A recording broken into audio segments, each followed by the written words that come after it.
এই বছরে এপ্রিল মাসে একজন ভদ্রলোক আমাদের সাথে যোগাযোগ করে রামপুর থেকে। প্রবলেম হচ্ছে আমার মেয়েকে নিয়ে। আমার মেয়ের জন্য আমরা 1 মাস ধরে পাগল হয়ে যাচ্ছি। মানে আমাদের বাড়ি থেকে দীঘা খুব বেশি দূরে না, তো মাঝে মাঝে বন্ধু বান্ধব নিয়ে দীঘাতে ঘুরতে যেত। ইভিনিংয়ে ও বাড়ি ফেরে, ও নর্মালি ফ্রেশ হয়ে ও তারপরে বলে আমার শরীরটা না ভালো লাগছে না। থেকে আশ্চর্য, ও বলছে আমার গা গরম লাগছে। সেদিন রাত থেকে হলো ওর প্রবলেম। সারা রাত ঘুমের মধ্যে ও একটা মুখের মধ্যে বিড়বিড় করে কিছু একটা বলছিল। ওকে ঘুম থেকে উঠে ধাক্কা মেরে তোলে। তখন ওর মায়ের দিকেও ভীষণ দাঁত খিঁচিয়ে ওঠে, আর মাকেও অ্যাটাক করে। বলতে পারেন ওর মাকে যৌন নিগ্রহ করার চেষ্টা করে, ওর মায়ের প্রাইভেট পার্টে হাত দেওয়ার চেষ্টা করে। বলছে একদিন কি হলো, এই রাতের দিকে 12টার দিকে দেখে একটা অদ্ভুত আওয়াজ আসছে। দেখি ও রীতিমতো, মানে কি বলবো আপনাকে, বলতে আমার খারাপ লাগছে, প্রাইভেট পার্টে ফিঙ্গারিং করছে। এটা প্রাচীন মেসোপটেমিয়ান একটা ল্যাঙ্গুয়েজ, যে ল্যাঙ্গুয়েজ এখন আর ইউজ হয় না। এর যে মানে দাঁড়াচ্ছে, সেই মানেটা হচ্ছে আমি এসে গেছি, আমি আছি। এই রিচুয়ালের জন্য মেন যে জিনিস লাগবে, একটা কালো বিড়াল লাগে আমাদের, এবং জ্যান্ত কালো বিড়ালের ওপরে কিন্তু কাজ হয়। এবং পেন্টাগ্রামটা আঁকা হয় গ্রেভিয়ারের মাটি দিয়ে। সব থেকে ইন্টারেস্টিং যেটা, এখানে আমাদেরও রক্ত দিতে হয়েছে। এই কেসটা আমাদের কাছে এসেছিল তোমার মার্চের দিকে। একটি মেয়ে যোগাযোগ করে, আমাকে এর থেকে বাঁচাও। আমি বলতে পারো একজনকে আমি মেরে ফেলতে চাই। প্রথমেই মেয়েটির কথা বল, ওই কাঁকড়া বিছে জোগাড় করেছিলাম। এই কাঁকড়া বিছের হুল লাগে এই কাজ। লোয়ার আন্ডারগার্মেন্টের মধ্যে কাঁকড়া বিছের হুলটা রাখা হয়। এখানে কিন্তু পেনিস পোর্শনটাই নেওয়া হয়, বিকজ আমি ইম্পর্টেন্ট করছি। 3 দিন বাদে ছেলেটার ওই প্রাইভেট পার্টে একটা ফুসকুড়ি টাইপের হয়, কিন্তু এরপরে ওই জায়গাতে ফুসকুড়িটা বড় আকার নিয়ে পুরো পেকে যায়, ফুলে গিয়ে ওখানে পুজ জমে, ব্লাড জমে একদম বিচ্ছিরি হয়ে যায়। এবং এখানে ডক্টর শেষে 10 দিনের মাথায় বলে দেয় কোভেন উইচক্রাফটের ব্যাপারটা কি। কৌস্তবের আড্ডার অনবদ্য একটা আড্ডাতে আপনাদের সকলকে স্বাগতম জানাচ্ছি আমি কৌস্তব। আজকে আমাদের সাথে আছেন মৌমিতা গাঙ্গুলি, অকাল্টিস্ট, স্যাটানিস্ট, ডেভিল ওয়ার্শিপার। আজকে আমরা বিভিন্ন কেস স্টাডি নিয়ে কথা বলেছি। দুটো খুব মারাত্মক কেস রয়েছে। প্রথম কেসটা এতটা উইয়ার্ড একটা কেস, এতটা প্রাচীন একটা কেস, আমি এটার ব্যাপারে বিশেষ কোনো হিন্টসই দেব না। দীঘাতে গিয়ে এই ঘটনাটি ঘটে, এবং আজকের যে দ্বিতীয় কেস স্টাডিটা রয়েছে সেটা যখন আপনারা শুনবেন, তখন আপনারা এমন এমন কিছু বিষয়ে জানবেন বা বুঝবেন নিজেকে কীভাবে প্রোটেক্ট রাখবেন, কোন জিনিসটা করা উচিত, কোন জিনিসটা করা অনুচিত, সেটার ব্যাপারে একটা সম্যক জ্ঞান নিশ্চয়ই হবে, এবং আপনারা অনেকে সাবধান হতে পারবেন।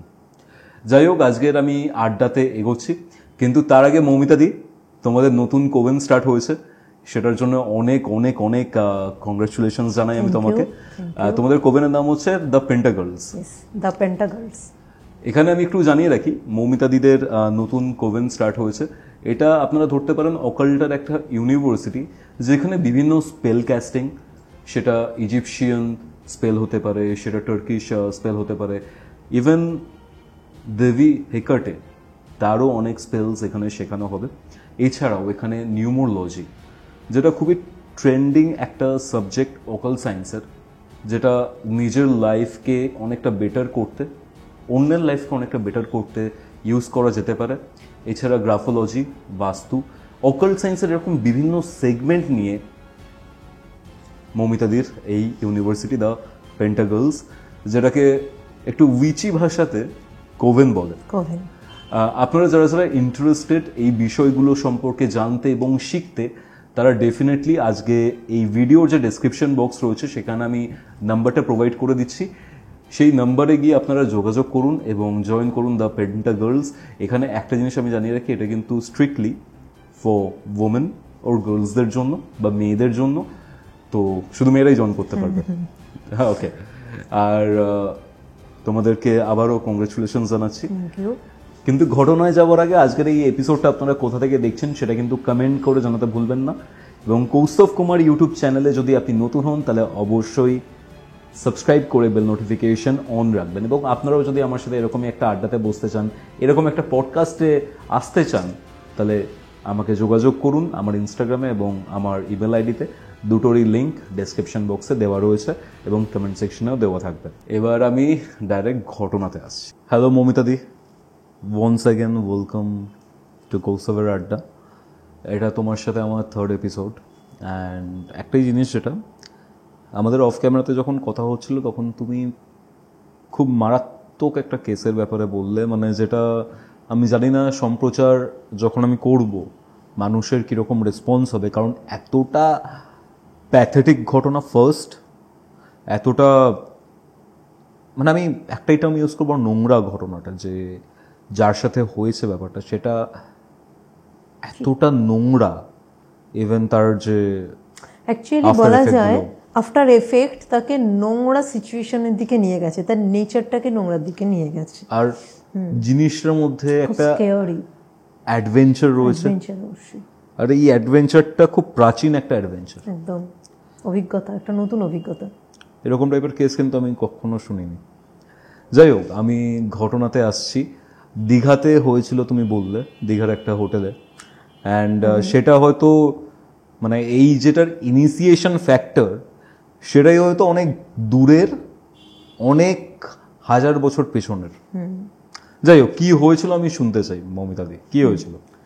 এই বছরে এপ্রিল মে মাসের দিকে, ঠিক আছে, এক্সাক্ট ডেটটা আমার খেয়াল নেই, একজন ভদ্রলোক আমাদের সাথে যোগাযোগ করে রামপুর থেকে। দীঘার ওদিকে রামপুর বলে একটা জায়গা আছে, এটা দীঘার কাছাকাছি জায়গা, ওখান থেকে আমাদের সাথে যোগাযোগ করেন। তো ওনার সাথে সোশ্যাল সাইটের মাধ্যমেই উনি আমাদের কন্ট্যাক্ট পান। তো যোগাযোগ করে উনি বলেন যে যেটা সকলেই বলে থাকেন যে আপনাদের আমার খুব বড় ভরসা, তো উনিও সেটাই বলেন যে আমার শেষ ভরসা, ঠিক আছে। কারণ আমাদের কাছে এত ডিপ কিছু প্রবলেম আসে না, এমন ইউনিক কিছু প্রবলেম আসে, আমি বলবো এমন রেয়ার কিছু প্রবলেম আসে যেগুলো মানুষ অনেক জায়গা ঘুরে আমাদের কাছে হচ্ছে শেষ ভরসা আসে, এরকম মানে এখন একটা কমন হয়ে গেছে যে মানুষের থেকে এই কথাটা শুনবো।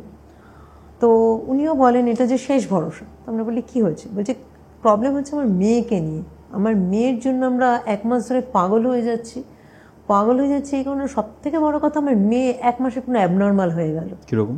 তো আমরা জিজ্ঞাসা করলাম এটাই, তুমি যেটা আমাকে জিজ্ঞাসা করলে যে কীরকম, সবটা বলুন, কি হয়েছিল 1 মাস আগে। বললো আমরা কিছুই বুঝতে পারছি না। আমরা জিজ্ঞাসা করলাম ও কি কোনো মেন্টাল শক পেয়েছিল, কোনো এমন ইনসিডেন্ট কিছু? বলছে কোনো মেন্টাল শকও পায়নি। কত বয়স মেয়েটার? মেয়েটা তখন কলেজে পড়ে, ঠিক আছে, 19-20। হ্যাঁ, মেয়েটার ওই 20-21 এরকম বয়স, কলেজে পড়ে। তো বলছে আমার মেয়ে ভীষণ হাসি খুশি একটা মেয়ে, বন্ধু বান্ধব নিয়ে হইচই করে। তো আমরা এটাও জিজ্ঞাসা করলাম কোনো লাভ অ্যাফেয়ার, সেক্ষেত্রে বলছে কোনো লাভ অ্যাফেয়ার নেই, আমরা জানি ও নেই এসবে, ও একদম ক্যারিয়ার করব, আমি জব করব, ওর এইদিকেই ফোকাস, ও সব কিছু নয়, ও কোনো মেন্টাল শক পায়নি। কিন্তু আমরা কারণ এক্স্যাক্ট খুঁজে পাচ্ছি না যে কেন ওর এটা হলো। তো আমরা তখন বললাম আপনি এক কাজ করুন, আপনি 1 মাস আগে যে সময় থেকে ওর এই প্রবলেমটা হলো আপনি আমাদের সেটা বলুন। বললো 1 মাস আগের একটা দিন, মানে আমাদের বাড়ি থেকে দীঘা খুব বেশি দূরে না, ওই 8 ঘন্টার মতো জার্নি। তো মাঝে মাঝে বন্ধু বান্ধব নিয়ে দীঘাতে ঘুরতে যেত, ঠিক আছে। বলছে মে মাসে যখন কন্ট্যাক্ট করেছিল তার আগেই 1 মাস আগে মতো ও দীঘাতে ঘুরতে গেছে। সকালে যেত, হয়তো কখনো হোটেলে থাকতো বা থাকতো না, সারাদিনটা ওখানে বন্ধু বান্ধবের সাথে স্পেন্ড করতো, ঘুরতো, বিকেলে আবার চলে আসতো। সেইরকমই একদিনও 1 মাস আগে গেছে, সারাদিন থেকেছে, সন্ধ্যাবেলা বাড়ি এসেছে। বাড়ি আসার পরে যেমন ফ্রেশ হয়ে ইভিনিংয়ে ও বাড়ি ফিরে ও নর্মালি ফ্রেশ হয়ে ও তারপরে বলে আমার শরীরটা না ভালো লাগছে না। আচ্ছা। তো আমরা জিজ্ঞাসা করি কী হয়েছে, সারাদিন কেমন ঘুরলি? বললো না খুব ভালো ঘুরেছি, কিন্তু হঠাৎ করেই বাড়ি ফিরলাম জানো তো, আমার এই 8 ঘন্টা থেকে। বলছে ফ্রেশ হয়ে নর্মালি মেয়ে নিজের ঘরে গান শোনে, নিজের ঘরে স্টাডি করে, ও নিজের ঘরেই ছিল, একটু ইভিনিংয়ে ওই টিফিন করা যেমন একটু করলো, ফিরে তারপর নিজের ঘরে চলে গেছে, অত খেয়াল করিনি। তো এটা বললো ওই 8টার দিকে, সন্ধ্যে 8টার দিকে, যে আমার শরীর ভালো লাগছে না, আমি না আজকে শুয়ে পড়লাম। যে কেন রে কী হচ্ছে? বলছে কেমন জ্বর ফিল হচ্ছে। গায়ে হাত দিয়ে দেখলো ওর মা, বললো না সেরকম তো গা গরম নেই, ঠিক আছে হয়তো টায়ার্ডনেস থেকে হয়েছে, সারাদিন বাইরে রোদে ঘুরেছিস, ঘুমিয়ে পড়। তো রাতে ও শুয়ে পড়লো, ঠিক আছে। পরের দিন উঠলো, পরের দিন সারাদিন শুয়েই থাকলো। বললো কী রে ওঠ, বললো আমার ঠিক ভালো লাগছে না। কেন হচ্ছে? বললো আমার খুব উইক ফিল হচ্ছে, আমার ভালো লাগছে না। বলে আর কথা বললো না, পিছন ঘুরে ও শুয়ে পড়লো। সেদিন সব থেকে আশ্চর্য, মেয়ে কিছু খেলো না। তো নেক্সট ডে যেটা সব থেকে আশ্চর্য হলো সেটা হলো সারাদিন ওর খাওয়ার কোনো ইচ্ছে নেই। সকালে ব্রেকফাস্টও করলো না, দুপুরের লাঞ্চের টাইমে বলছে না আমার ইচ্ছে করছে না, আমি খাবো না। তো স্বাভাবিক ব্যাপার, জিজ্ঞাসা করলাম কী রে তুই খাবি না, কালকেও খাসনি? না আমার ইচ্ছে করছে না। তো নর্মাল যেটা হয় একটা ডক্টরকে দেখানো, তো লোকাল ডক্টরকে দেখাই আমরা, তিনি কিছুই বলতে পারেন না। সব থেকে আশ্চর্য, ও বলছে আমার গা গরম লাগছে, আমার গা জ্বরের ফিল হচ্ছে, কিন্তু ওর গায়ে কোনো টেম্পারেচার নেই। তো আমরা ভাবলাম কী হয়েছে, হয়তো ভেতরে কিছু প্রবলেম হচ্ছে। ঠিক আছে, ওকে মেডিসিন দেওয়া হলো। মেডিসিনের পরে ও কিছু জোর করে কিছু খাওয়ানো হলো, ঘুমিয়ে পড়ে, ঘুমালো। সেদিন রাত থেকে হলো ওর প্রবলেম। সেদিন রাতে ও যেহেতু শরীর ভালো না, ওর মা ওর কাছে ঘুমালো। রাত্রিবেলা ওর মা যেটা বলেছে যে সারা রাত ঘুমের মধ্যে ও একটা মুখের মধ্যে বিড়বিড় করে কিছু একটা বলছিল, আওড়াচ্ছিল, যে ভাষাটা বাংলা নয়, হিন্দি নয়, ইংলিশও নয়। কি ভাষা ওর মা কানের কাছে, মানে ওর মুখটা, মানে ওর মুখের কাছে কানটা নিয়েও বুঝতে পারেনি যেটা কী বলছিস তুই। ওকে ঘুম থেকে উঠে ধাক্কা মেরে তোলে। তখন ওর মায়ের দিকেও ভীষণ দাঁত খিঁচিয়ে ওঠে এবং তারপরে ওর মা শুয়ে পড়ে। কেমন, কি তুই এরকম করছিস কেন, কী হয়েছে তো? ঝাঁকি মারে। ঝাঁকি যখন ওর মা মারতে যায়, ওর মাকেও অ্যাটাক করে। আচ্ছা। পুরো ওর মাকে ধরে বিছানার মধ্যে মানে চেপে দেওয়া, যেটা চেপে দিয়ে বলতে পারেন ওর মাকে যৌন নিগ্রহ করার চেষ্টা করে। ওর মায়ের প্রাইভেট পার্টে হাত দেওয়ার চেষ্টা করে এবং দাঁত খিঁচিয়ে ওর মায়ের দিকে একটা অদ্ভুত দৃষ্টিতে তাকাতে থাকে এবং মুখে বিড়বিড় করে কিছু বলতে থাকে। ওর মা তো রীতিমতো ভয় পেয়ে যায়। কোনো রকমে ওকে ধাক্কা দিয়ে চলে আসে এবং আমাকে ডেকে নিয়ে যায় অন্য ঘর থেকে। গিয়ে আমিও দেখি যে ও যেন কেমন যখন বসে আছে এবং একটা অদ্ভুতভাবে তাকিয়ে রয়েছে এবং মুখের মধ্যে কিছু বলছে।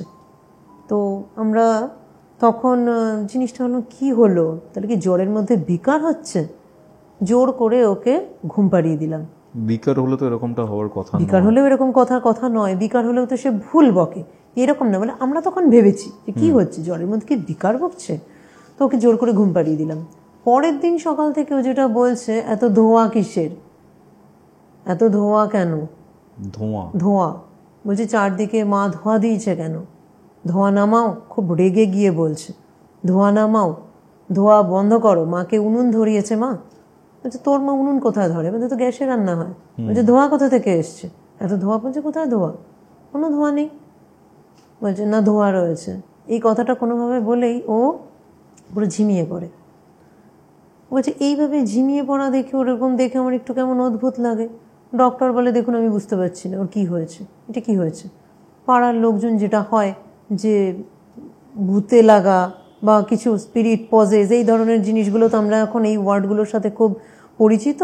মনে কী হলো, কোথাও ঘুরতে গেল, কিছু হাওয়া বাতাস লাগলো। তো আমাদেরই পরিচিত একজন আছে লোকালে একজন, তাকে ডেকে দিলাম যে দেখুন তো আমার মেয়েকে। বলছে জোর করে আমার মেয়েকে বসালাম। তো বসিয়ে ওকে তো বসানো যাচ্ছে না। আর সব থেকে একটা জিনিস যেটা দিনের বেলা কিন্তু স্বাভাবিক থাকেও বাংলায় কথা বলে, মাঝে মাঝে বলে, সন্ধ্যে থেকেই ও অন্যরকম হয়ে যায়। ওর তো দাপা দাপি সমস্ত কিছু কিন্তু সন্ধে হলে, এবং সন্ধে হলে ধারে কাছে যাওয়া যায় না। ও মানে কাউকে ধরে খেমচে দেওয়ার মতো, কামড়ে দেওয়ার মতো অদ্ভুতভাবে তাকানো, এবং তখন ওর মুখে কোনো কথা নেই, শুধু একটাই মানে আমাদের আননোন একটা ল্যাঙ্গুয়েজ, ও কী বলে আমরা কিচ্ছু বুঝতে পারি না। ঠিক আছে, বলছি ওই ভদ্রলোককে যখন আমি ডাকলাম যে দেখুন আমার মেয়ের কী হয়েছে, কোনো হাওয়া বাতাস লাগলো বা কী হলো, বলে ভদ্রলোক ওর দুহাতে আমার মেয়েকে বসাতে বললো। ওকে বসালাম, ওর মা ধরে বসালো, দুহাতে দুটো লেবু দিল, পাতি লেবু, এবং ওর কপালে বুড়ো আঙুলটা ঠেকিয়ে উনি কিছু মন্ত্র কিছু বলছেন। বলে আমার মেয়ের আচরণ দেখলাম, চোখ বড় বড় করে ওই ভদ্রলোকের দিকে দেখিয়ে হাতের ওই লেবু চিবিয়ে ফেললো। পাতি লেবু ভাবুন আপনি, এতটা টক একটা ফল, আমরা তো ওরকম চিবিয়ে পাতি লেবু খেতে পারি না। মেয়েটি পাতি লেবু চিবিয়ে তার যে ছিবড়ে থু করে ওই ভদ্রলোকের দিকে ফেলে দিল। ভদ্রলোক ওর মানে ব্যবহার দেখে ভদ্রলোক বলছে দেখুন আমারে কম্য নয় করা, আপনি অন্য কোনো কারো কাছে যান, ওকে বড় রকমের কিছু অ্যাটাক করেছে। বলছে তাহলে কি করব, উপায় কি? বলছে আপনি সেরকম কাউকে খুঁজুন, আমারই কম্য নয়, আমি পারবো না, বলে তিনি চলে গেলেন। বলে তখন থেকে দেখুন আমার পরিচিত তো কেউ নেই, আমি কার কাছে যাব? আমি কাউকে চিনি না। যতটুকু লোক মারফত পরিচিত এদিক ওদিক খুঁজেছি, কিন্তু এতদিনে আমার 3-4 জনের কাছে ঘোরা হয়ে গেছে, কেউ ঠিক করতে পারেনি, এবং সবারই যে বুঝতে পারছি না কি হয়েছে। অবশেষে আপনাদের এই যোগাযোগ আমি পেলাম। তো লাস্ট একজন বলেছে দেখুন এটা আমাদের যতটা মনে হচ্ছে এটা কোনো ডেমনিক পজেস, এটা কিন্তু বুঝতে পারছি না, কারণ এর ওই ভাষাটা কিন্তু আমাদের দেশের কোনো ভাষা না, ফরেন কান্ট্রির, মানে একটা মনে হচ্ছে না বিদেশি কোনো ভাষাও বলছে। আচ্ছা, ঠিক আছে, বলে লাস্টের জন এটাই বলেছিলেন যে আপনি এমন কাউকে দেখুন যে ওয়েস্টার্ন এরকম অকাল্টের সাথে যদি কেউ করে, তারা যদি করতে পারে, কারণ ওটা কিন্তু ডেমনিক পজেস কিছু, মনে হচ্ছে আমি পারবো না। তিনি এটা বলেন, বলে তখন থেকে আমি খুঁজে যাচ্ছি। তো সোশ্যাল সাইটে আপনাদের দেখলাম, আমি দেখে আমি আপনাদের সাথে যোগাযোগ করেছি, যেমন করে হোক আমার মেয়েকে ঠিক করুন। বলে আমার বলতে অদ্ভুত লাগছে, তা আমরা জিজ্ঞাসা করলাম যে আপনার মেয়ে কী কী করছে এই সময়। বলে এখনও কোনো পোশাক পরে কখনো থাকে না। হ্যাঁ, বলে ওর গায়ে কোনো পোশাক নেই, পুরো উলঙ্গ। হ্যাঁ, বলছে পুরো উলঙ্গ হয়ে আছে, জামা কাপড়ও কিচ্ছু গায়ে রাখতে পারে না, কিছু রাখতে চায় না। এবং এখন বর্তমানে এইভাবে তো মেয়েকে রাস্তায় বের করে দিতে পারি না, যখন তখন রাস্তায় বেরিয়ে যাচ্ছে, এবং ওর মধ্যে লজ্জা শরম কোনো কিছু নেই। এখন ওকে হাত পা বেঁধে আমার একটা ঘরে পুরো লক করে রাখতে হয়েছে, এবং সব থেকে সন্ধে হলেও দাপাদাপি বেড়ে যায়। ঠিক আছে, বলছে এমন করছে, আমি কি বলবো আপনাকে, আপনাদের বলতে আমার খারাপ লাগছে। তো তখন ভদ্রলোক ওনার ওয়াইফকে ফোনটা দিলেন যে আমার ওয়াইফ বলতে পারবে, আমি আর বলতে পারবো না, আমার ওয়াইফ কিছু জিনিস বলবে, আপনি শুনুন। ওনার ওয়াইফের সাথে তখন কথা হলো। বলছে একদিন কি হলো, এই রাতের দিকে 12টার দিকে দেখে একটা অদ্ভুত আওয়াজ আসছে। বলে ওর ঘরে তো আমরা থাকতেই পারি না, বলে ওর ঘরে আমরা সিসিটিভি ক্যামেরা একটা অন করে দিয়েছি, আমরা দেখি, কিন্তু সবসময় মেয়ে উলঙ্গ থাকে, আমাদেরও ভালো লাগে না। তো যখন এই আওয়াজটা আসছে, তখন আমরা সিসিটিভিটা অন করলাম, দেখি কি হয়েছে, ও চিৎকার করছে কেন। দেখে আমরা যা দেখলাম, আমরা অবাক হয়ে গেলাম, সাথে সাথে ওর ঘরে গেলাম, দেখি ও রীতিমতো, মানে কি বলবো আপনাকে, বলতে আমার খারাপ লাগছে, প্রাইভেট পার্টে ফিঙ্গারিং করছে মেয়েটা। বলছে ওকে আটকাতে যাচ্ছে, এই কী করছিস কি তুই এইভাবে বসে বসে। ও আমাদের লজ্জা শরম নেই, ও সামনেই করছে, এবং অদ্ভুতভাবে তাকাচ্ছে, এবং দাঁত মুখ খিচিয়ে একটা আওয়াজ বের করছে, এবং সেই একই আওয়াজ, এবং সেটাই খুব জোরে জোরে। মানে এইরকম পরবর্তীকালে আমি তোমাকে আরও ডিটেলসে বলবো যে ঠিক কীরকম করছিল। এই ল্যাঙ্গুয়েজটা আমি বলতে পারবো না, বাট টোনটা সেটা আমি বলতে পারবো। তো আমি তখন ভদ্রলোককে বললাম আমরা যে আপনি মেয়ের কিছু ফটো পাঠান আর ভিডিও পাঠান। বলছে ঠিক আছে পাঠাচ্ছি, কিন্তু ভিডিও দেখুন দূর থেকে পাঠাতে পারবো, কাছ থেকে না, যেটাই পাঠাবো কিন্তু দূর থেকে, ওনার কাছে যাওয়া যাচ্ছে না, মেরে ধরে দিচ্ছে। আর আমরা বললাম রাত্রিবেলারই কিন্তু ভিডিও পাঠাবেন, হ্যাঁ, আর ফটো পাঠান। মেয়েটার কিছু ফটো পাঠালো। তো তখন আমরা যেটা খেয়াল করলাম, হ্যাঁ ভদ্রলোক তো বলেইছিলেন পুরো নেকেড বসে রয়েছে, এরকমই রয়েছে, অদ্ভুত একটা দৃষ্টি, মানে একটা শীর্ণকায় চেহারা হয়ে গেছে, না খাওয়া যেটা হয়, চুল টুল ছাড়া, স্নান নেই, কিছু নেই, একদম বসে রয়েছে। কিন্তু সব থেকে অদ্ভুত একটা জিনিস ওর চোখে গেল আমাদের তখন, একটা পেন্ডেন্ট ওর গলায় পড়া রয়েছে, একটা লকেট, মানে সারা শরীরে কিছু নেই, একটা লকেট আছে, একটা লকেট আছে। তো আমরা তখন বললাম এই লকেটটা কিসের। বলছে হ্যাঁ, আমরা যখন ফটোগুলো দেখার পরে, ভিডিও দেখার পরে, তো ভিডিওটা পরে ফটোতে আগে নজরে এলো যে একটা লকেট পরা রয়েছে। আমরা ভদ্রলোককে জিজ্ঞাসা করলাম যে এই লকেটটা কিসের। বলছে হ্যাঁ এই ব্যাপারটা না আমার বলা হয়নি, ও যেদিন দীঘা থেকে ঘুরে এসছে সেদিন সন্ধ্যাবেলায় ও যখন বলছিল যে জ্বর এসছে, হঠাৎ তখন এই লকেটটা ওর গলায় আমরা নজরে আসে। যে আমরা তখন জিজ্ঞাসা করি এই লকেটটা কোথায় পেলি। বলছে জানো তো আজকে দীঘায় ঘুরতে গিয়ে না এই লকেটটা পেয়েছি, দেখো কি সুন্দর, মনে হচ্ছে না বেশ কত পুরোনো দিনের একটা লকেটটা ছিল, কপারের, মেটালের ওপর, পুরোনো দিনের মেটালের ওপর। তো বাড়ি এসে ও অ্যাসিড দিয়ে ওটা পরিষ্কার করে গলায় ওর একটা সিলভারের চেন ছিল, ওটার মধ্যে পরে নিয়েছে। আমি বললাম আচ্ছা, আমরা বললাম আচ্ছা, তো ওই দিন থেকেই প্রবলেম হচ্ছে? বললো হ্যাঁ ওই দিন থেকেই প্রবলেম হচ্ছে। তো আমরা ভদ্রলোককে বললাম দেখুন এটা কোনো নর্মাল কোনো যে সিম্পল একটা লকেট এটা কিন্তু নয়, এই লকেটটা কিন্তু অনেক একটা সিজিল, এবং বহু প্রাচীন অ্যালকেমিক সিজিল। মানে ওটা তো আমরা দেখে বুঝতে পেরেছি একদম, ওটাকে জুম করে আমরা কিন্তু বুঝেছি এক্স্যাক্ট কোন সময়ের বা এর ফাংশন কি, এতটা আমি বা শকুন্তলা বুঝতে পারিনি, বাট এইটা বুঝতে পেরেছি এটা কোন অ্যালকেমিক সিজিল। শকুন্তলা যেটা বললো, বিকজ ওর কাছে সিজিলের প্রচুর বুকস আছে। সিজিল ব্যাপারটা কি হয়? সিজিল হচ্ছে তোমার যন্ত্রের মতো, যন্ত্র যেরকম হয় না, ছবির মতো আঁকা, জিওমেট্রিক একটা শেপ, জিওমেট্রিক্যাল শেপ, ঠিক আছে সিজিল। মানে অ্যালকেমিক যেটা অনেক বহু পুরনো, হ্যাঁ যেটা যন্ত্রম হয়, যন্ত্রম মানে সেরকম টাইপেরই একটা যন্ত্রম হচ্ছে একদম। বিভিন্ন রকম সিজিল, ডিমনের বলো, বিভিন্ন দেবদেবীর বলো, তাদের কিন্তু প্রত্যেকের একটা সিজিল থাকে, মানে যন্ত্রম থাকে, যার মধ্যে তাকে ডাকা হয় বা তাকে লক করা হয়, ঠিক আছে। তো এইটা এইরকমই কিন্তু অ্যালকেমিক সিজিল। এবার কোন ডিমনকে রিপ্রেজেন্ট করছে না করছে বা কোন সময়ের, আমরা সেটা বুঝতে পারছি না।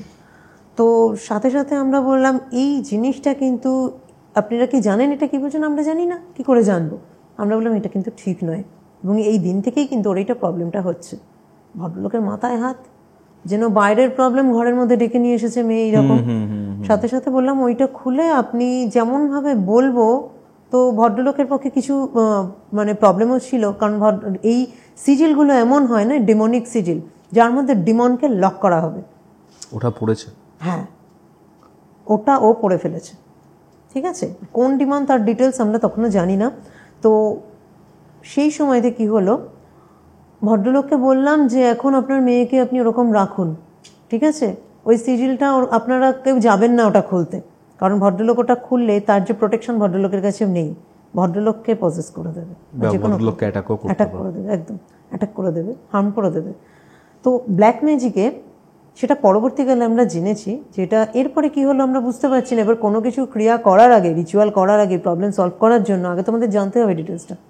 সেই সময় শকুন্তলা যে society, the bloody Mary occultism মেলবোর্নে, the bloody Mary occultism and witchcraft society মেলবোর্নে, অস্ট্রেলিয়া, যেখান থেকে ও দীক্ষা নিয়েছে, ওখানে ওর যে উইচ মাদার জোনাস, ওনার সাথে ও কন্ট্যাক্ট করে, বলে ওদের তো আমাদের যখন ডে ওদের নাইট এরকম, তো রাতে কথা হয় ওর সাথে, ওদের একটা স্পেশাল অ্যাপ্লিকেশন আছে যেখানে ওর সাথে কথা হয় ওনার সাথে। উনি তখন বলেন যে সমস্ত যা পিকচার, যা স্টোরি, যা কেস হিস্ট্রি, সব কিছু আমাকে মেল করো, এবং পিকচার অ্যাটাচ করে মেল করো। ওনাকে মেল করা হয়, ও মেল করে। তো উনি যেটা বলেন, যেটা বহু প্রাচীন মেসোপটেমিয়ান একটা অ্যালকেমিক সিজিল। মেসোপটেমিয়া? একদম সেই সময়ের। এই সিজিলটা বলছে দুরকম, ব্ল্যাক ম্যাজিকের দুরকমের সিজিল হয়, দুরকম হারমেটিক, দুরকম ক্রিয়া হয়। এটা হারমেটিক, হেরমেটিক। হারমেটিকে যতটা যে কিছু খারাপ যেগুলো, সেগুলো কিন্তু হয়। এটা হচ্ছে একটা হারমেটিক ব্ল্যাক ম্যাজিক ক্রিয়ার এর ওপরে কিন্তু করা হয়েছে, মানে ছিল, যেখানে কোনো ডিমনকে লক করা হয়েছিল, এবং কোনোভাবে বহু প্রাচীন, তো এটা কোনোভাবে লক করা হয়েছে এবং কোনোভাবে এটা খুলেছে। এবং মেয়েটা যখন দীঘাতে গেছিল, এই দীঘার সমুদ্রের ধারে বালুকানায়ও পেয়েছে, ও পড়েছে এবং ওকে পজেস করেছে। ঠিক আছে, আরও একটা জিনিস যেটা আমার মাঝে মিস হয়েছে, আমি তোমায় বলি। ভদ্রলোক তো আমাকে ছবিগুলো দিয়ে দিল, এবার ওনার থেকে আমি, না মিস হয়নি, এরপরেই ঘটেছিল জিনিসটা, ওনার থেকে এগুলো জানলাম যে সেই সময়ের সিজিল। বললো তাহলে উপায় কি? বলছে যেভাবে হোক ওই সিজিলটাকে, ওই পেন্ডেন্টটাকে তোমাদের কালেক্ট করতে হবে। কালেক্ট করে আমি যে ক্রিয়া বলে দেব, সেইভাবে সেই ক্রিয়া করে সেম জায়গাতেই ওটা ফেলে আসতে হবে যেখান থেকে মেয়েটি পেয়েছে। তো এরপরে আমি যাই, ভিজিট করি ওনার বাড়ি, এবং ওনার বাড়ি ভিজিট করে দেখি মেয়েটা মানে আমার দিকে তো একটা অদ্ভুতভাবে তাকায়। ঠিক আছে, আমি একা গেছিলাম, শকুন্তলা যায় না কোনো ভিজিটে, তো সেই জন্য আমি গেছিলাম। তো আমি গেলাম, অদ্ভুত রকম একটা দৃষ্টি, যতটা পারলাম কাছে গিয়ে ওর পিকচার তুললাম এবং ওর ভিডিও করলাম। এবং সেই সময়তে আমি ব্ল্যাক অ্যান্ড হোয়াইট, শকুন্তলা আমাকে বলেছিল ব্ল্যাক অ্যান্ড হোয়াইট ভিডিও করবে, কারণ ব্ল্যাক অ্যান্ড হোয়াইটে কী হয়, স্পিরিট এন্টিটি অনেক সময় ব্ল্যাক অ্যান্ড হোয়াইট ভিডিওতে কিন্তু ধরা দেয়। স্পিরিটের রং কিন্তু সবসময় ধোঁয়ার রঙে আসে, স্পিরিটের রং সবসময় ধোঁয়ার মতো আসে, যেটা কিন্তু অ্যাক্টোপ্লাজম বলে। স্বামী অবেদানন্দের দেখবে একটা বই আছে, পড়ে দেখবে কখনো, যদি পড়ে থাকো ভালো, নালে পড়বে, মরণের পারে। তো ওখানে কিন্তু অ্যাক্টোপ্লাজম সম্পর্কে উনি বলেছেন, মৃত্যুর ব্যাপারে, মৃত্যুর পরবর্তীকালে সমস্ত কিছু বলা আছে। তো অ্যাক্টোপ্লাজম অনেক সময় কিন্তু ক্যামেরাতে ব্ল্যাক অ্যান্ড হোয়াইট যে ভিডিওগুলোতে ধরা পড়ে। তো ব্ল্যাক অ্যান্ড হোয়াইট ভিডিওগুলো আমি করলাম, দেখলাম একটা অদ্ভুত একটা ল্যাঙ্গুয়েজ। তো এলাম আমি, আসার পর আচ্ছা কোনো রকমে ওকে হাত পা বাঁধা, ওকে ধরে ওই সিজিলটা, ও মানে গলা থেকে পেন্ডেন্টটা খোলা হলো, সিজিলটা বের করলাম। সিজিলটা নেওয়ার কিন্তু একটা নিয়ম আছে, যখন আমি সিজিলটা ওর গলা থেকে খুলছি, একটা স্পেল বলতে বলতে, এবং এটা কিন্তু মাদার বলে দিয়েছিলেন, উইচ মাদার এটা বলে দিয়েছিলেন যে এই স্পেলটা বলতে বলতেই কিন্তু ওই সিজিলটা খুলবে, পেন্ডেন্টটা, লকেটটা খুলবে ওর গলা থেকে। ওই মানে স্পেলটা বলতে বলতেই লকেটটা খুললাম। খোলার পরে এই লকেট এমনি কোথাও রাখা যাবে না,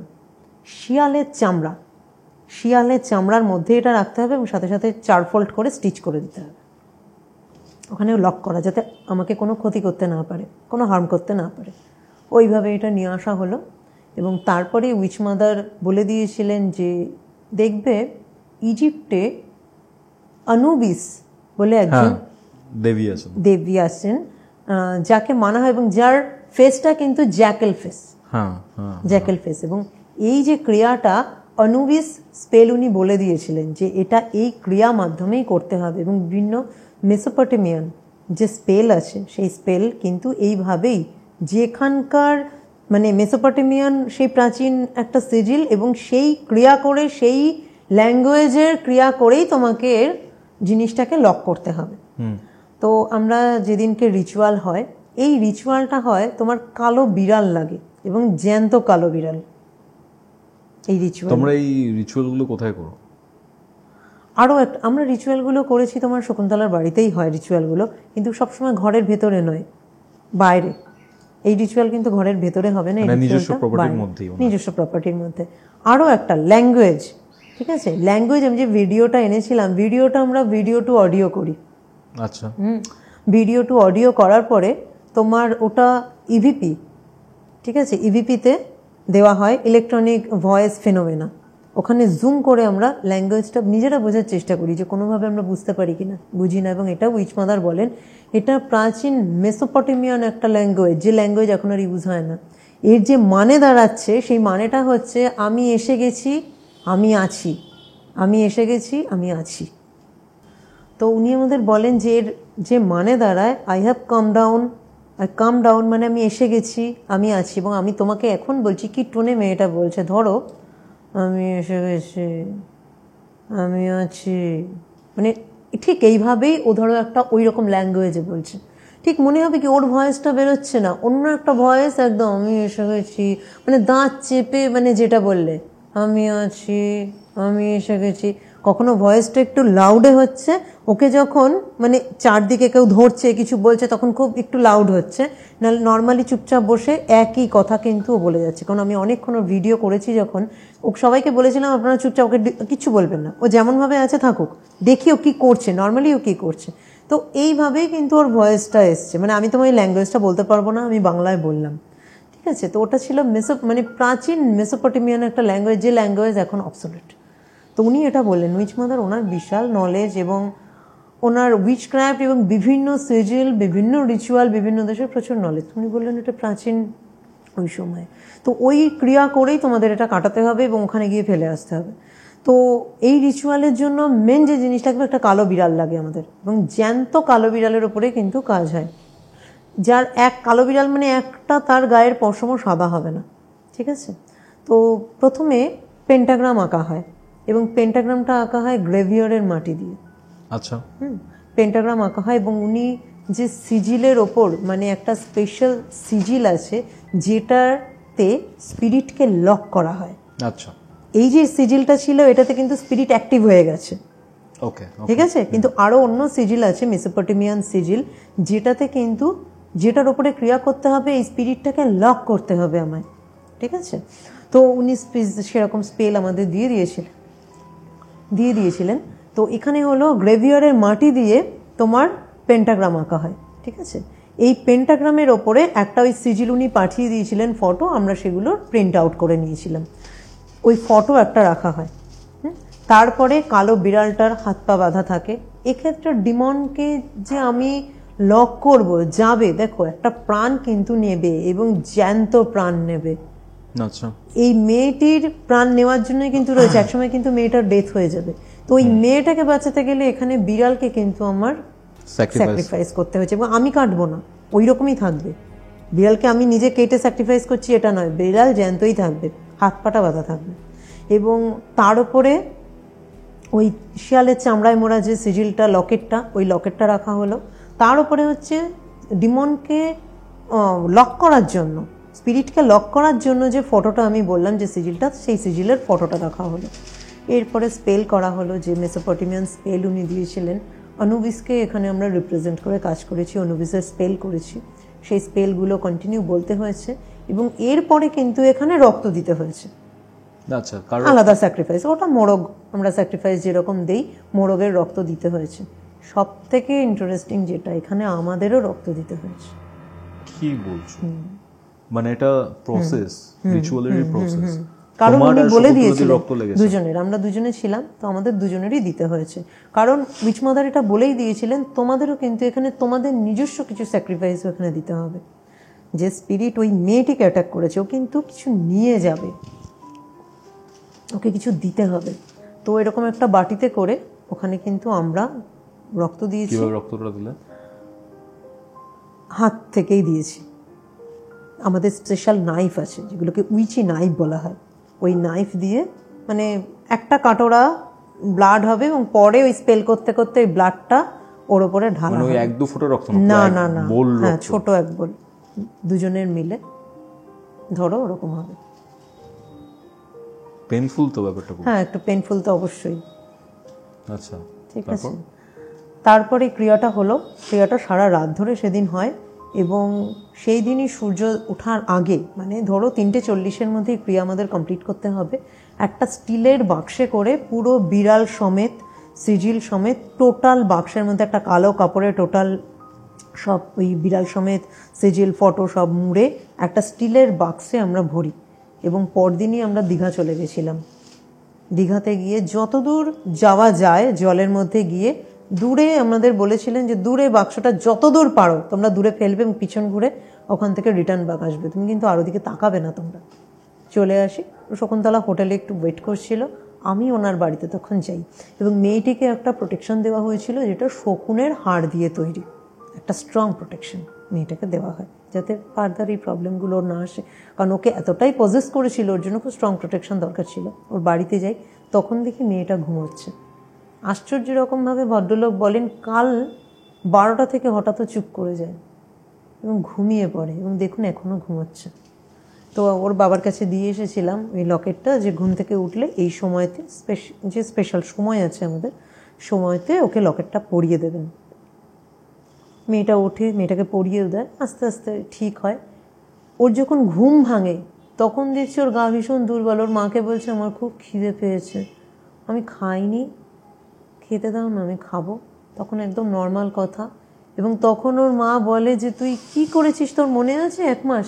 আমি কিছু মনে নেই তো, আমার মনে আছে এসে আমি দীঘা থেকে এসে বলেছিলাম আমার জ্বর জ্বর লাগছে। তারপরে কি হয়েছে গো?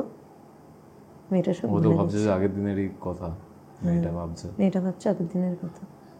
তো এই ঘটনাটা মানে একটা আমাদের কাছেও একটা নতুন এক্সপেরিয়েন্স এবং এই রকমও ঘটে, এই রকমও হতে পারে। ডিমান্ডটার নাম কি ছিল? দেখো ডিমনটা বহু প্রাচীন। এটা উইচ মাদার যেটা বলেছেন আজ থেকে অন্তত 1500 বছর আগের এই সিজিলটা তো হবেই সব থেকে মিনিমাম। সব থেকে উনি অবাক হলেন যে এত পুরনো এটা ওখানে কি করে গেল, কারণ এটা লক করা হয়েছিল। ওইটা দীঘার সমুদ্রে এলো কি করে? ওটা মেসোপটেমিয়া নিয়ে এসলো ভাসতে ভাসতে সমুদ্র, যেমন মানে সমুদ্রের ওটা নিচে মানে ওই সমুদ্রেই ফেলা হয়েছিল। উনি এটাই বললেন যে এইটাকে লক করা হয়েছে। তোমরা আজকে যেরকম এটা লক করে ফেললে, বহু 1500 বছর আগেও এটাকে এরকমই লক করে বাক্সবন্দি করে হয়তো ফেলা হয়েছিল। কোনোভাবে সেখান থেকে বাক্স থেকে খুলে, তখনকার দিনে স্টিলের টিনের বাক্স হয়তো ছিল না, তারা যে বাক্স দিয়েছিল সেটা জলে ড্যামেজ হয়ে গেছে, কোনোভাবে সিজিলটা খুলে এখানে এসছে। সমুদ্র ওটা ফিরিয়ে দিয়েছে, মেয়েটা ওটা পরে নিয়েছে। সিজিলটা দেখতে খুব অ্যাট্রাক্টিভ। ফটো আছে না, সত্যি বলতে তখন যদি জানতাম এখানে আসবো ফটোটা রাখতাম। সত্যি বলতে না, আমরা ফটোটা তো আলাদা করে পাইনি, মেয়েটার থেকে জুম করে করে আমরা দেখেছিলাম। ওখানে তাহলে দেখা সম্ভব না। হ্যাঁ ওখানে দেখাটা জুম করে, যার জন্য ফটোগুলো আর রাখিনি। ইভেন আমাদের উইচ মাদার এটা বলেওছিলেন এর কোনো নিশানা তোমরা মোবাইলেও রেখো না, দরকার নেই, রাখবে না। মানে একটা মেয়ে উইদাউট ড্রেস আছে সেখানে জিনিসটা রাখাটাও তো খুব এটা হচ্ছে পুরো একটা মানে ডিমনকে আমরা জিজ্ঞাসা করেছিলাম এই ডিমনের নাম কি, তো উনি আর বললেন ডিমনের নাম আর তোমাদের জানার দরকার নেই। তো এটা প্রচুর প্রাচীন, এই ডিমনকে নিয়ে এখন কেউ রিপ্রেজেন্ট করে না। সেই সময় বলছে এই ডিমনকে ওরশিপ করাটাও ভীষণ টাফ, যে কেউ পারে না, এবং প্রাচীন মেসোপটেমিয়াতে এনার ওরশিপ হতো। আচ্ছা, আমাকে একটা কথা বলো, তোমরা ডেভিল ওয়ার্শিপার, ডেভিলের আন্ডারে অনেক ডিমনস আছে 36টা। 36টা ডিমনের মধ্যে একটা ডিমন এটা ছিল। হ্যাঁ অবশ্যই। তাহলে ধরো ডেভিলের চেলা হচ্ছে এই ডিমনস গুলো, তোমরা ডেভিলকে ওয়ার্শিপ করছো, এই ডিমনস গুলো কি তোমাদের কোনো ক্ষতি করতে পারে?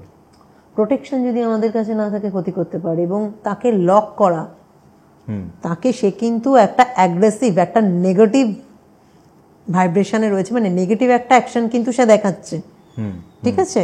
তো এখানে আমি তাকে ওরশিপ করছি না, সে তো ক্ষতি করতেই পারে। যার জন্য আমি তোমায় বললাম ওনাকে মানে ওই সিজিলের মধ্যে যে ডিমনিক অ্যাক্টিভিটি রয়েছে সেটাকে লক করা, ওই ডিমনকে লক করা ফার্স্ট স্টেপে যেটা করতে হবে, শিয়ালের চামড়ার মধ্যে রাখতে হবে, তবে কিছু হার্ম করতে পারবে না। তো এই প্রোটেকশনগুলো আমাদেরও নিতে হবে, নাহলে আমাদেরও হার্ম করতে পারে, এবং প্রপার স্পেল, প্রপার প্রসেস আছে।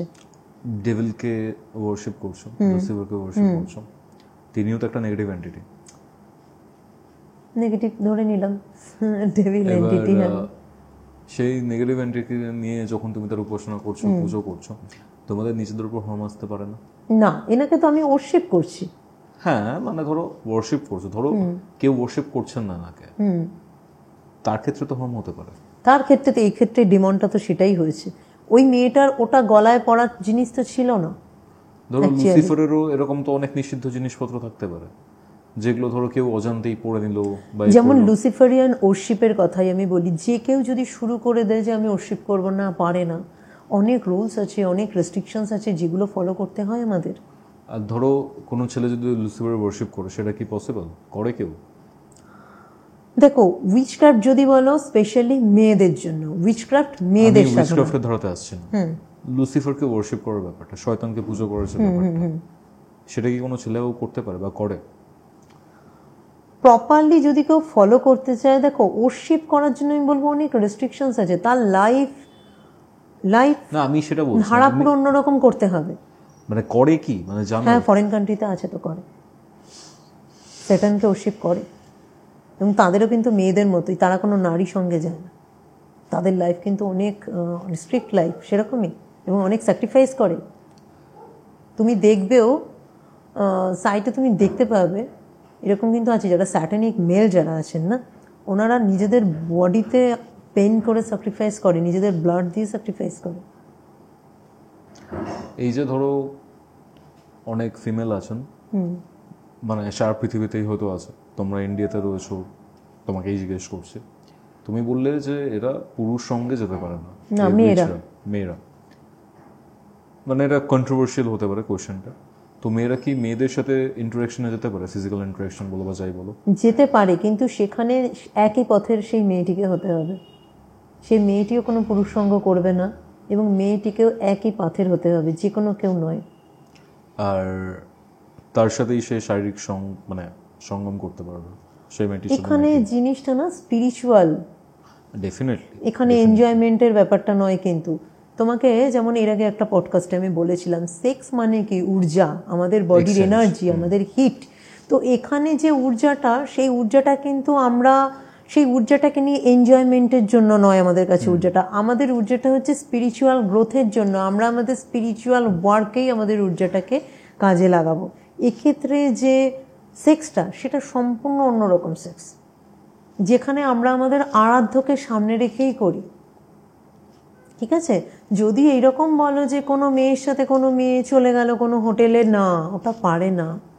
প্রপার যারা স্পিরিচুয়াল পাথে আছে তারা পারে না। যদি ধরো সেম পাথেও আছে, অবশ্যই তো সেম পাথে থাকতে হবে, না হলে তো পারবেই না। মানে দুজনের একজনও পুরুষ সঙ্গ ধরো করছে না, দুইজনই স্যাটানিক বা লুসিফারিয়ান, তারা পারে, কিন্তু তাদের যে সেক্সটা, সেটাও সিক্রেট সেক্স, যেটা সামনে তার আরাধ্য থাকবে, আরাধ্যকে সামনে রেখে হবে, এবং যে সেক্সটা স্পিরিচুয়াল ওয়েতে হবে এবং স্পিরিচুয়াল ওয়ার্কেই কাজে লাগাবে। এবার এর একটা গুরু তত্ত্ব আছে, সেই তত্ত্বটা আমি তোমায় বলতে পারবো না, ঠিক আছে? কিন্তু এনজয়মেন্ট যেটা বলো না, ওটা ওই রকম ভাবে এরা পারে না। এই যে ধরো তুমি বললে যে তোমাদের উইচি নাইফ রয়েছে, তোমাদের নিজের ব্লাডও হয়তো অনেক ক্ষেত্রে স্যাক্রিফাইসের জন্য ইউজ করতে হয়, বা ধরো এই যে তুমি মানে স্যাক্রিফাইস করছো, বলে দিচ্ছ, দুটো কোয়েশ্চেন আছে। ফার্স্ট, এই যে উইচক্রাফট হয় বা পুরো পৃথিবীতে হয়ে আসছে, বা পেগানিজমও আমি কনসিডার করতে পারি, প্রাচীন যে মিডল ইস্ট যেটাকে আমরা বলি, ব্যাবিলন, মেসোপটেমিয়া, এই যে পুরো জায়গাটাতে ক্রিশ্চিয়ানিটি আসার আগে পেগানিজমের ব্যাপারটা ছিল, পেগানিজম, প্রাচীন ইজিপ্ট অ্যাজ ওয়েল, সেখানে তো স্যাক্রিফাইসের কনসেপ্ট তো রয়েছে, এখানে কি হিউম্যান স্যাক্রিফাইস দেখেছো কখন বা হওয়ার ব্যাপার? না না না, হিউম্যান স্যাক্রিফাইস নেই। তোমাদের যে আরাধ্য রয়েছে সে কি মানে হিউম্যান স্যাক্রিফাইস নেয় না? না, হিউম্যান স্যাক্রিফাইসের ব্যাপারই নেই এখানে। হিউম্যান স্যাক্রিফাইসের কোনো ব্যাপার নেই এখানে, পশু পাখি এটাই আছে। নেক্রোম্যান্সি মানে মানে তোমাদের সব সাধনা যেটা, ঠিক আছে, সেটা ডেড বডির ওপরে। আমি একজন মানে জীবিত মানুষকে গলা কেটে ওটা করতে পারি না, এটা একেবারেই নয়। ওটা হচ্ছে অলরেডি মৃত মানুষ, সেই মৃত মানুষ, কিন্তু সেটা এখন হয় না, ওটা এখন অবসোলেট। ওটা কোনো এক সময় প্রাচীন সময়ে হতো, কিন্তু ওটা এখনকার দিনে যদি বলো, এখনকার দিনে অবসোলেট, এখন হয় না। এখন বিভিন্ন পশু, এদের কাটা বডি, এদের স্যাক্রিফাইস করেই হয়। জিনিসটা অনেক ডার্কার দিকে চলে গেছে।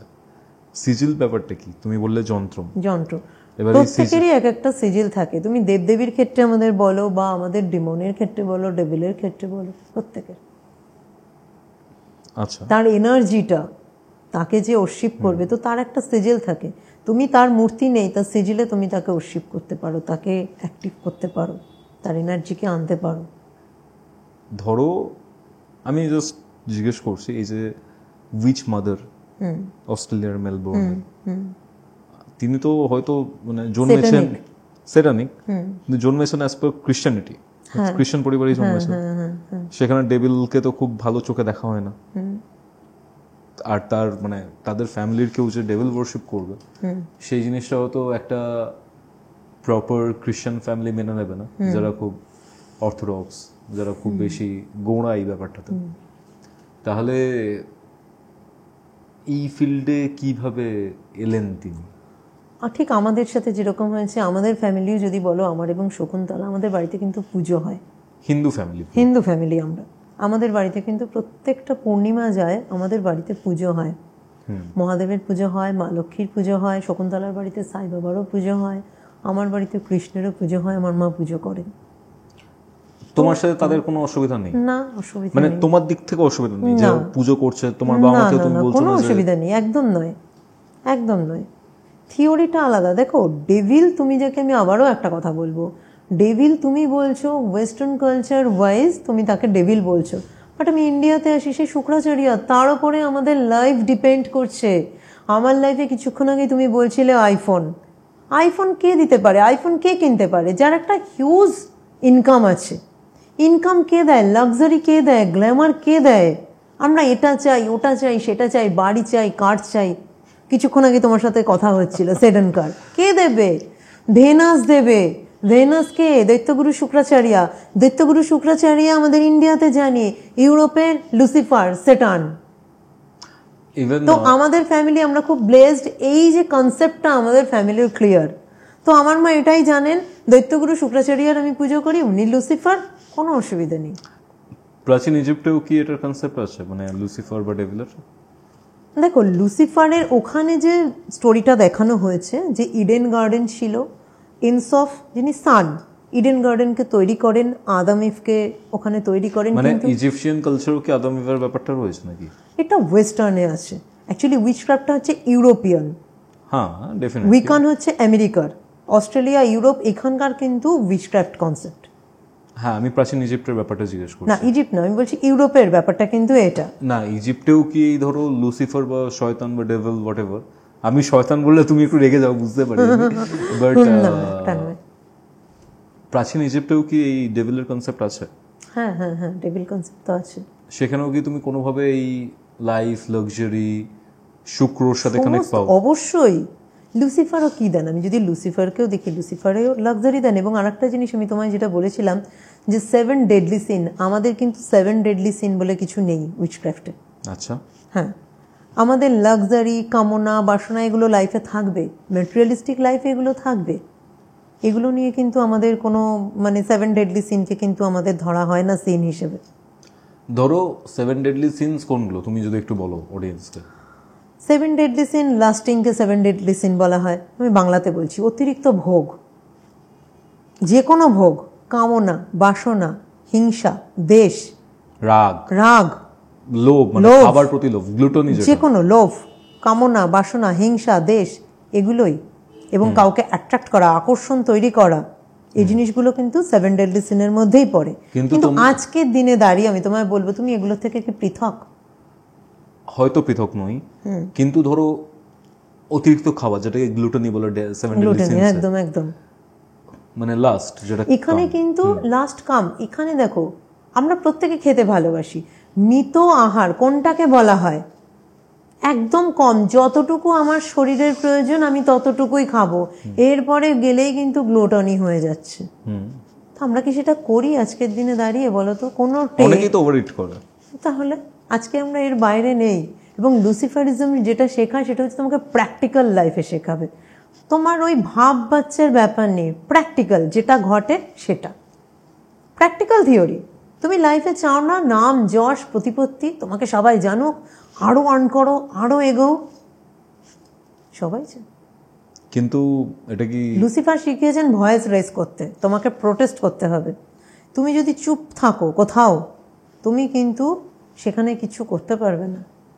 নিজের মাটি তৈরি করতে, নিজের স্ট্যান্ড তৈরি করতে তোমাকে ভয়েস রেজ মানে সারা জীবন থেকে এই ধরো লাক্সারি, নেম, ফেম যেগুলো, অবশ্যই সেটা দিচ্ছেন বলেই না কি তুমি পয়সাটাকে মিসইউজ করো, তুমি সেটা অবশ্যই ভালো কাজে লাগাবে। স্যাটান দেবেন, কিন্তু তুমি ভালো কাজে লাগাও। তুমি যদি দিনের পর দিন সেটা মদ খেয়ে উড়িয়ে দিচ্ছ, বাজে দিকে উড়িয়ে দিচ্ছ, জুয়া খেলছো, তাহলে কিন্তু সেটা থাকবে না, সব বেরিয়ে যাবে। এই কেসটা তো শুনলাম, ঠিক আছে,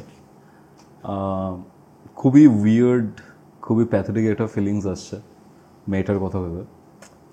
বাট তুমি আরেকটা কেসের কথা বলছিলে, ইভেন ওই যে পার্টিকুলার কেসটা রয়েছে, এই জিনিসটার মধ্যে দিয়ে হয়তো অনেকেই যায়, তারা হয়তো মুখ ফুটে কাউকে বলতে পারে না।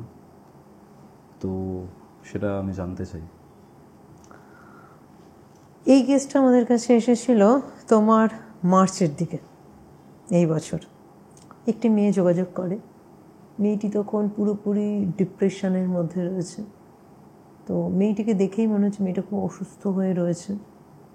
তো ওর সাথে কথা বলি, ও এসে বলে, দিদি তোমাদের কাছে এসেছি, আমি কোনো কারো কাছে যেতে পারিনি। আজকে তোমাদের কাছে যে প্রবলেমটা বলবো, এটা আমার মা বাবাও জানে না, কারণ আমি বলতে পারছি না। তো তোমাদের কাছে আমি এসেছি, আমাকে এর থেকে বাঁচাও। এখানে আমি বলতে পারো একজনকে আমি মেরে ফেলতে চাই। প্রথমেই মেয়েটির কথা বলে, আমি একজনকে মেরে ফেলতে চাই, তোমরা কি পারবে? ফার্স্টে ওর এই কথা। কি বলছো, মেরে ফেলতে চাও?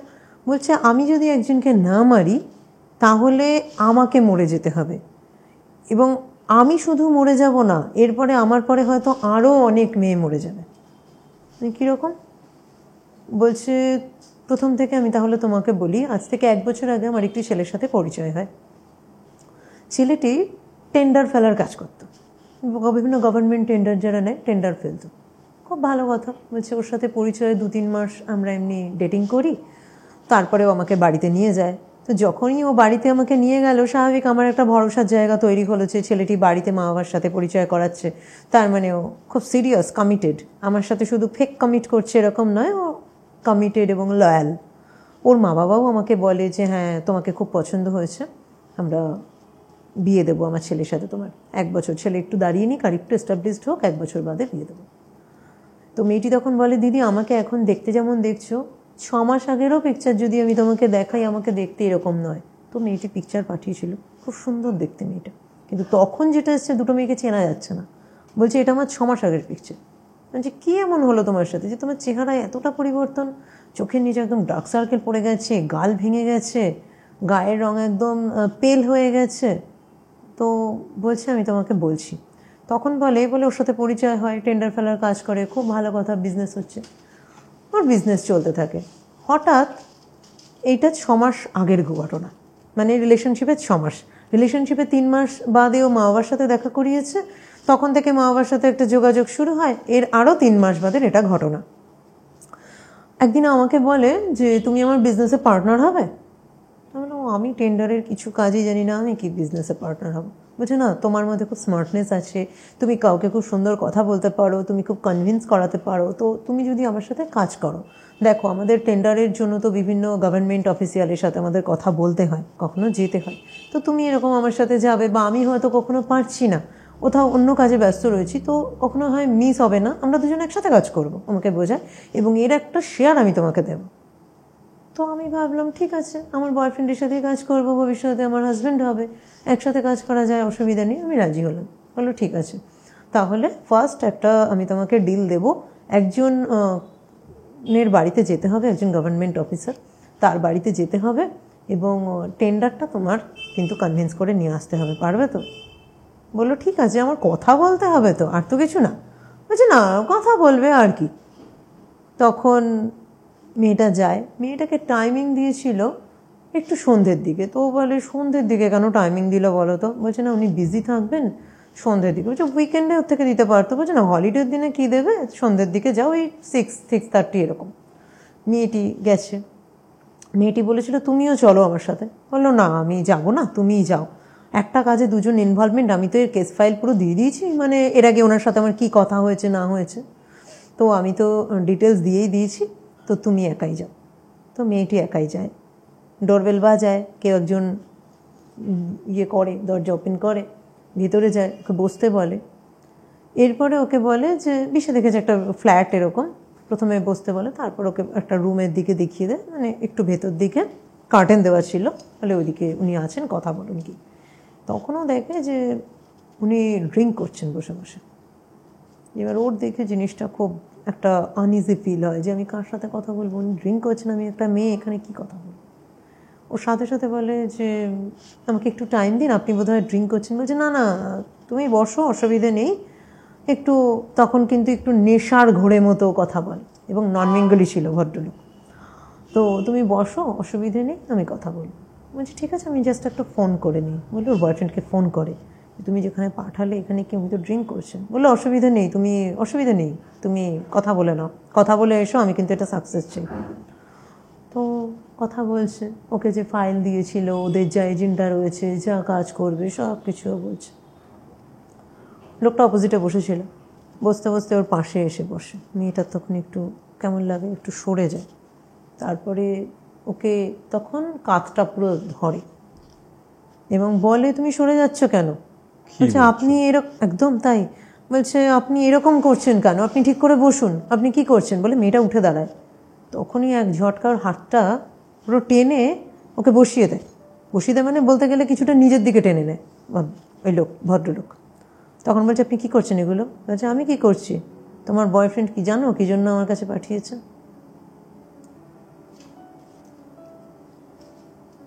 মানে যখন শুনেছি না, তখন কি বলবো, এটাই ভেবেছি যে কোনো কাউকে বিশ্বাস করা যাবে না। একটা মেয়ে প্রচণ্ড ভালোবেসে কাউকে বিশ্বাস করে, সে আজকে পুরোপুরি একজন পশুর মুখে, ওখান থেকে ওর বাঁচানোর নিজের কোনো ক্ষমতা নেই ওর, এবং যেটা করতে পারে ও সেখানে পুরো রেপ্ট হয়। এবং পরে লোকটি বলে ঠিক আছে, তুমি খুব সুন্দর, খুব ভালো, তুমি তোমার বয়ফ্রেন্ড টেন্ডার পেয়ে যাবে। ফিরে আসে ওর বয়ফ্রেন্ডকে, ও বেরিয়ে ফোন করে বলে তুমি এটা করবে, আমি ভাবতে পারিনি। ওর বয়ফ্রেন্ড বলে তুমি কোথায় আছো, তুমি ওখানেই দাঁড়াও, আমি আসছি। বলে ও ওখানে দাঁড়িয়েছিল, ওকে এসে পিক আপ করে। ওকে তখন বোঝায় কি হয়েছে, আমি তো তোমায় কিছু মনে করছি না, এটা কি টেক ইট ইজি ডার্লিং, তুমি এটা ইজিলি নাও, আমরা দুজন একসাথেই কাজ করব, কি অসুবিধা আছে, তুমি সুন্দর, যদি সৌন্দর্যকে ব্যবহার করে একটু আমাদের ইনকাম হয় তাহলে মন্দ কি। সেক্স টয় পেয়েছে নাকি? এটাই। মেয়েটি প্রোটেস্ট করে, বলছে দেখো প্রোটেস্ট করলে কিন্তু মুশকিল হয়ে যাবে। মেয়েটি প্রোটেস্ট করে, ছেলেটা বোঝায় না প্লিজ এরকম করো না, আমরা ঠিক আছে বেশি দিন না, তুমি 6 মাস আমাকে সাপোর্ট করো, 6 মাস 1 বছর সাপোর্ট করো, দেন আর কিছু করতে হবে না, তো আমি তোমাকে বিয়েই করবো, কে জানতে যাচ্ছে। বলছে এটা আমার পক্ষে পসিবল না, তুমি কি মনে করছো আমি কি প্রস্টিটিউট, তুমি কি মনে করো, তুমি তো আমার সাথে বউয়ের মতো ব্যবহার করছো না, গার্লফ্রেন্ডের মতো ব্যবহার করছো, তুমি ওকে প্রস্টিটিউট মনে করেছো। তখন বলছে দেখো, প্রথমে ছেলেটা বুঝিয়ে বলেছে, তারপর বলছে দেখো আমার এত নাটক তো ভালো লাগছে না। তখন বলছে নাটক ভালো লাগছে না তোমার, তোমার এই নাটক তোমার ভালো লাগছে না, আমি তোমার বাবা মাকে জানাবো। মেয়েটি কিন্তু জানায়ও, যেহেতু ওর বাবা মা জানতো ওদের রিলেশনশিপের ব্যাপারে। সব থেকে আশ্চর্য যেটা, ওর বাবা মা বলে আমার ছেলেকে নয় একটু সাপোর্ট করলে, কেউ তো আর, অন্য লোক তো আর জানতে যাচ্ছে না, তোমাকে তো আর কেউ বলতে যাচ্ছে না আমার ছেলে তো তোমাকে বিয়ে করবে। যদি আমার ছেলে বিয়ে না করে তখন আমরা জোর করে বিয়ে দেবো। তুমি না আমার ছেলের কথা একটু শোনো, আমার ছেলের কেরিয়ারটা একটু গড়ে, এইভাবে যদি গড়ে নাও, এখন তো কত মেয়ে কতজনের সাথে রিলেশন করে, তাতে কি হয়েছে? আমরা কি দেখতে গেছি? আমার ছেলে কি দেখতে গেছে তুমি আমার ছেলের আগে কতজনের আগে সাথে রিলেশন করেছো? ও দেখলো, কোনো সাপোর্ট পেলো না, অদ্ভুত কথা। এবার ছেলেটা বললো কি, বাবা মার কাছে গেছিলে তো, কি শুনলে?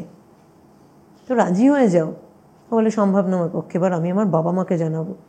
তখন থেকে ও ছেলেটার বিভৎস আর একটা রূপ দেখে বলছে, দেখো বাবা মাকে জানাতে পারো, কোনো ব্যাপার না।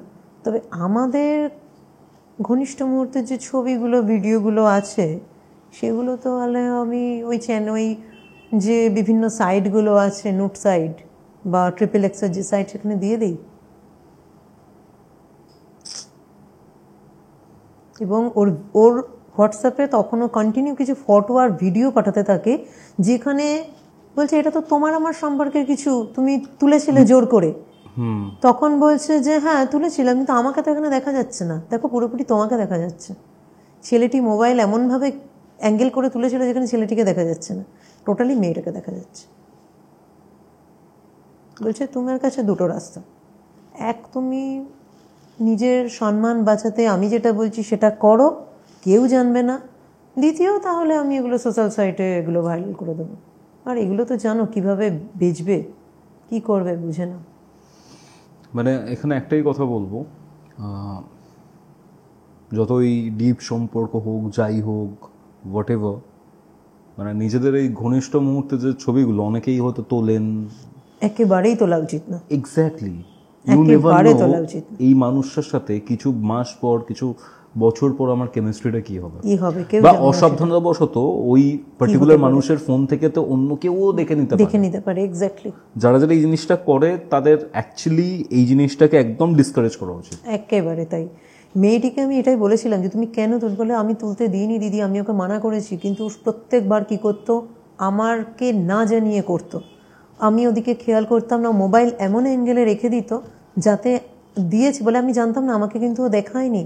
কিন্তু ফাইনালি যখন ভিডিওগুলো আমাকে পাঠালো তখন বললাম এগুলো তো আমাদের, এই তো তোমার বাড়িতে, এই তো অমুক জায়গা, এটা তো সেই জায়গাতে। বলছে হ্যাঁ আমাদের, কিন্তু আমাকে তো দেখা যাচ্ছে না। ওকে কিন্তু কোথাও দেখা যায়নি, তার মানে ও প্রি প্ল্যান আমাকে দিয়ে এই কাজগুলো করাবে বলে ও প্রি প্ল্যান করেছে, ট্র্যাপে পুরো ফেলেছে। বলছি এরপরে আমি কি করব বুঝে উঠতে পারি না, বাবা মাকেও জানাতে পারি না। আমি এরপরে আরও 2 জায়গায় গেছিলাম, কিন্তু কন্টিনিউ আমি ওকে লাস্ট বললাম যে এবার আমাকে ছাড়ো, তোমার আমাকে বিয়ে করার দরকার নেই, তুমি আমাকে মুক্তি দাও। লাস্ট টাইমে বললো তোকে কে বিয়ে করবে, তুই করবি কি করবি না বল, তোকে আমি বিয়ে করব না। তোর মতো মেয়েকে কে বিয়ে করে? বলছে এখন হচ্ছে সেই সময়টা, ওকে মেরে দাও। ওকে না মেরে দিলে আমি সুইসাইড করতে বাধ্য হব, আর আমি সুইসাইড করে নিলে ওর মতো ছেলে আরও অন্য কোনো মেয়েকে ফাঁসাবে, তো আমি চাই ওকে মেরে দাও। তো তখন মেয়েটাকে আমরা বলি, তখন মেরে দিতে পারবো না, সে যতই ঘৃণ্যতম অপরাধ করুক, কারো জীবন তো দিইনি, তো মারার অধিকার আমাদের নেই। হ্যাঁ, তাকে অসুস্থ করে দেওয়া, তাকে যে পুরুষত্বের ওপরে জোর দিয়ে এত কিছু করছে সেই পুরুষত্বহীন করে দেওয়া, এগুলো করে দিতে পারি। মেয়েটা তখন বলেছিল ওকে নিজেকে ইম্পর্টেন্ট করে দাও। মেয়েটা এটাই চেয়েছিল যে আমি চাই ও এটা হয়ে যায়, তাহলে অন্তত আর কোনো মেয়েরও ক্ষতি করতে পারবে না। তখন এই ক্রিয়াটা করা হয়েছিল। ওকে বলেছিলাম যে ছেলেটির কোনো আন্ডারগার্মেন্ট দেবে, লোয়ার আন্ডারগার্মেন্ট, তো দিয়েছিল।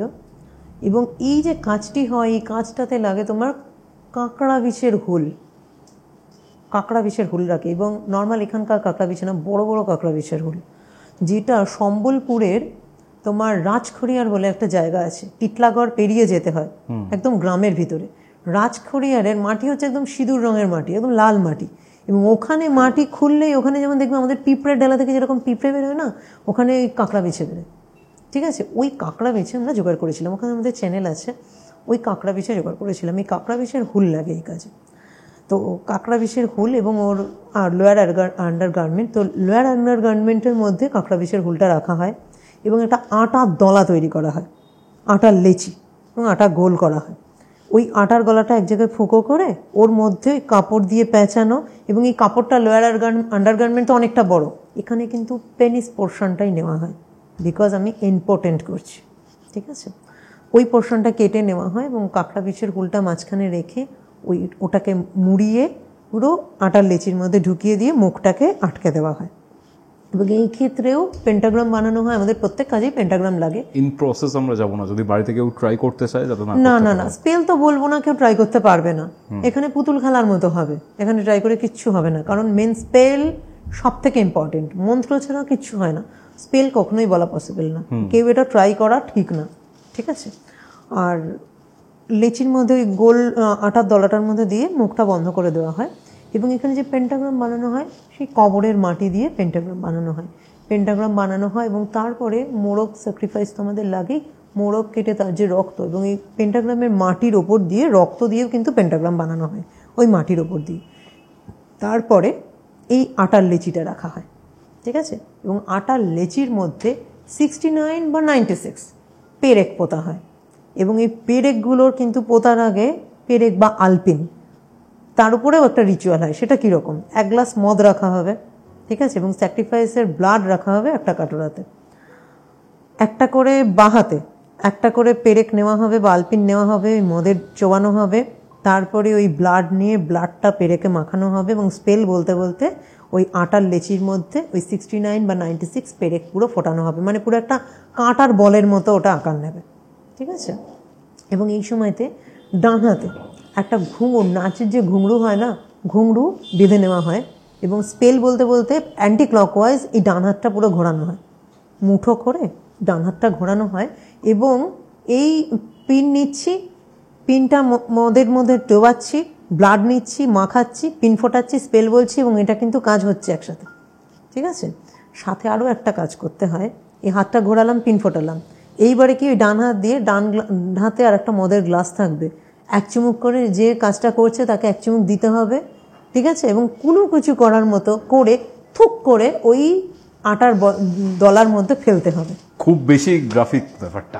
হ্যাঁ, আটার দলার মধ্যে পুরো মানে থু করে ফেলার মতো, কুলুকুচু করে নর্মাল জল ফেললাম ওরকম নয়, কিন্তু মদটা মুখে নিয়ে কুলুকুচু করে পুরো ওরকম করতে হবে, মুখের মধ্যে নিয়ে একটু কুচলিয়ে দেন থুক করে ফেলতে হবে এবং 69 পেরেক, ঠিক আছে।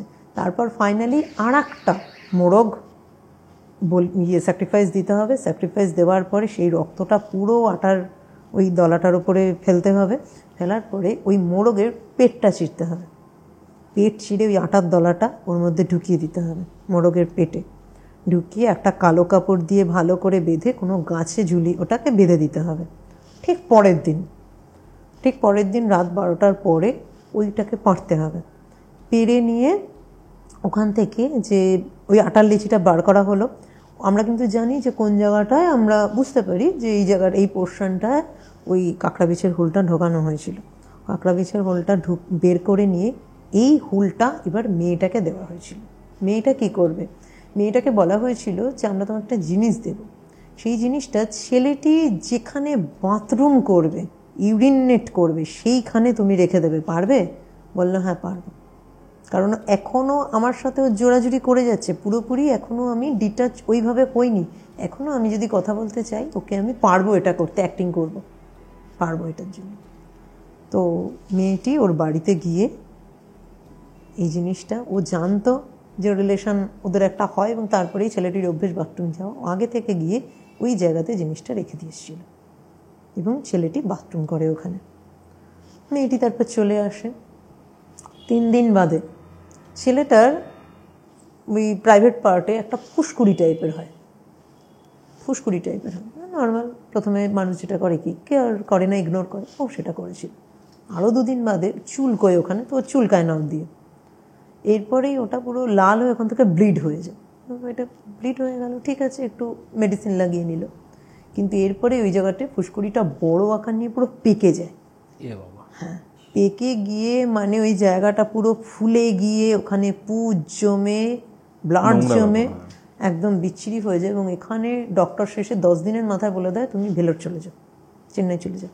চলে গেছিলো, ওখান থেকে বলেছে দেখুন আপনার যেভাবে এত তাড়াতাড়ি আপনার কী করে কী থেকে হলো ডক্টরও বুঝতে পারিনি, ছড়ালো কী করে?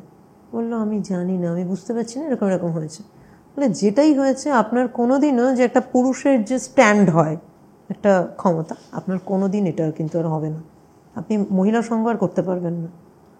তো ছেলেটি ওকে বলেছিল আমি আমার পাপের শাস্তি পেলাম, তোমার সাথে যেটা করেছি আমি ঠিক করিনি, তোমাকে কমিট করেছিলাম বিয়ে করব বলে, কিন্তু তোমাকে তারপরেও যা যেভাবে করেছে ব্যবহার এত- করলাম তো আমি তার শাস্তি পেয়ে গেছি। তুমি মুক্ত, আমি সমস্ত ডিলিট করে দিলাম, তোমার কোনো টেনশন নেই, যা ফটো আছে যা ভিডিও আছে আমি ডিলিট করে দিলাম। তুমি আজ থেকে আমাকেও বিয়ে করতে হবে না, আমাকে তুমি কেনই বা বিয়ে করবে, আমি তোমায় বিয়ে করব না, তুমি ভালো কাউকে দেখে বিয়ে করো, তুমি মুক্ত আজ থেকে।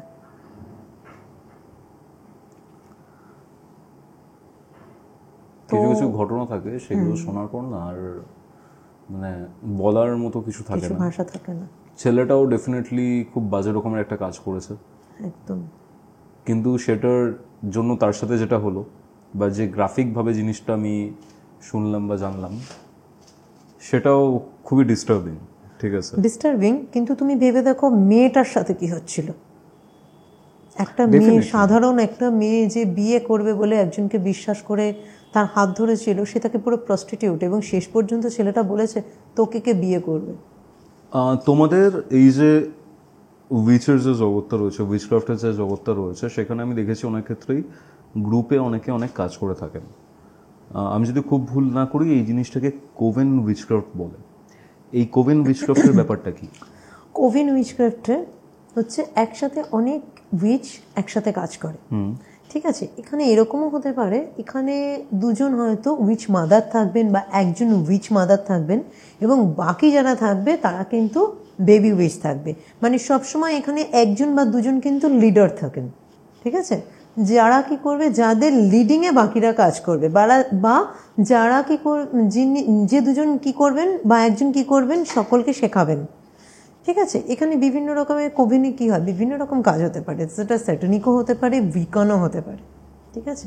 উইকনের বিভিন্ন রকম ক্যান্ডেল স্পেল শেখাতে পারে, সেটা উইচক্রাফটের মানে কোভেনের ওপর ডিপেন্ড করছে। কোভেনের যিনি উইচ মাদার রয়েছেন, যে বা যারা, তারা কি কাজ শেখাবেন তাদের উপরে ডিপেন্ড করছে।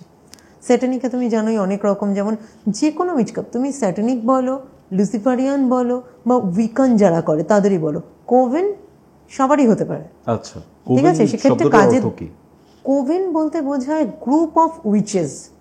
আচ্ছা, কোভেনকে বোঝায় গ্রুপ অফ উইচেস, এবং কোভেন কিন্তু সবসময় হয় কমিটমেন্টাল। আচ্ছা, মানে একবার কোভেনে জয়েন করা মানে সেখানে লং টাইম একসাথে থেকে কাজ করা, বা যেটা শেখা। বা শেখা, একসাথে কাজ করা এবং শেখা। এবং এখানে কোভেন হচ্ছে একটা ইউনিভার্সিটি, তুমি বলতে পারো অকাল্টের একটা ইউনিভার্সিটি হচ্ছে কোভেন। সেখানে অকাল্টের বিভিন্ন ব্রাঞ্চ শেখানো হয়। বিভিন্ন ব্রাঞ্চ শেখানো হতে পারে, ডিপেন্ড করছে কোভেনের ওপরে। এখানে উইকনের বিভিন্ন স্পেল শেখানো হতে পারে, বিভিন্ন রকমের Hecate spell, Greek spell, Roman spell.